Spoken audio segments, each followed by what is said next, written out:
దేవాలయం పంపించి అర్చకులంతా ఒకసారి రైతు గారు ఒక్క నిమిషం వెంట పంపిస్తాను తొందరగా రావాలి.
ఇవ ఇంధనం పంచగవ్య పాదోదనం పాపనం శుభం.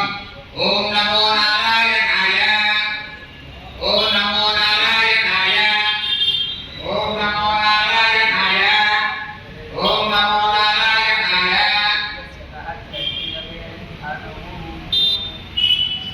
శివగారు మీ ఊరు సిద్ధిపోతాం. మీ ఊరు సిద్ధిపోతాం. అంతే ఇంకా నీళ్ళు వచ్చేసి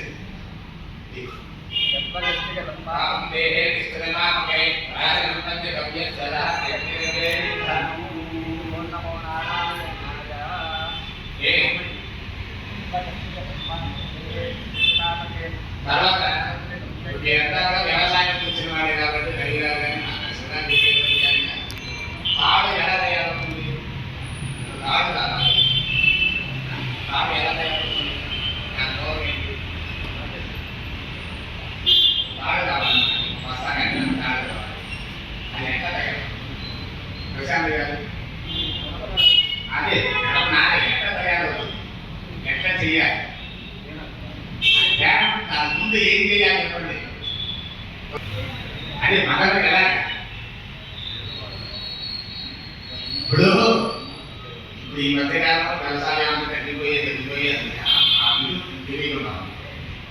ఒక తాడు కావాలి అంటే పక్కన పొలాల మీద పంపకం లేదు. చేలోకి వెళ్ళి దానికి కావాల్సిన ఒక 5-6 రకాలు ఉన్నాయి. చెట్లు పీక్ వస్తారు. వచ్చి పీక్ వచ్చిన తర్వాత నేల మీద లేదా ఒక బండకేసో దాన్ని బాగుతారు. దెబ్బ బాది సన్నగా పీలు కలిగినాక బాది ఈలోగా ఆయన బాధినానికి చెమట పెట్టి నీరసం వచ్చి అంతా అయిన తర్వాత అప్పుడు దాన్ని చేసి దాన్ని అప్పుడు అది దాని తాడు యొక్క ప్రక్రియ. అప్పుడు దాన్ని ఎలా వాడుకుంటే అలా వాడుతుంది. ఇప్పుడు ఎందుకు ఏంటి శివరాత్రి సంకల్పం ఏంటి? మన ఆవుని జాతీయ ప్రాణిగా ప్రకటించాలి. ఊరు మామూలుగా మదనం చేయడం మీకు తెప్పిస్తే దాన్ని మందం చేసి అడిగి ఇది చేసి ఆ పాలని లోపం ఎలాగా చెలిగా వారు తెలియదు. కానీ ఇప్పుడు మాకు ప్రొజెక్ట్ ఆయన అంటారు, మనందరూ చూపించారు. ఎందుకు చెప్తున్నానంటే పట్టుదల అంటే అలా ఉండాలి. పట్టుదల ఉంటే సాధించలేదు ఏది ఉండదు. తెల్లవారు లేచామంటే నిన్న ఆగిపోయిన పని ఎక్కడ ఆగిపోయిందో అది గుర్తుపెట్టుకోవాలి. నిన్న అనుకున్నాం ఒక పని సగం అయింది, సగం చేయలేకపోయాం. ఆ సగం దగ్గర వాళ్ళు గుర్తు పెట్టుకుంటే మిగిలిన సగం గుర్తుంది చేస్తాం. ఆ గుర్తింపే లేకపోతే, ఆ జ్ఞాపకమే లేకపోతే, దాన్ని రిపీట్ చేసుకోలేకపోతే పట్టుదల లేదు, ఏమీ లేదు. మనం లేచాము, ఆహారం తీసుకున్నాము, మన కార్యక్రమాన్ని పూర్తి చేసుకున్నాము, మనం కోరుకున్నాము. ఈరోజు కార్యక్రమం పూర్తి. అలా కాకుండా ఇవాళ ఏం చేయాలి? ఇవాళ జీవన ప్రజల మీద సరే శివ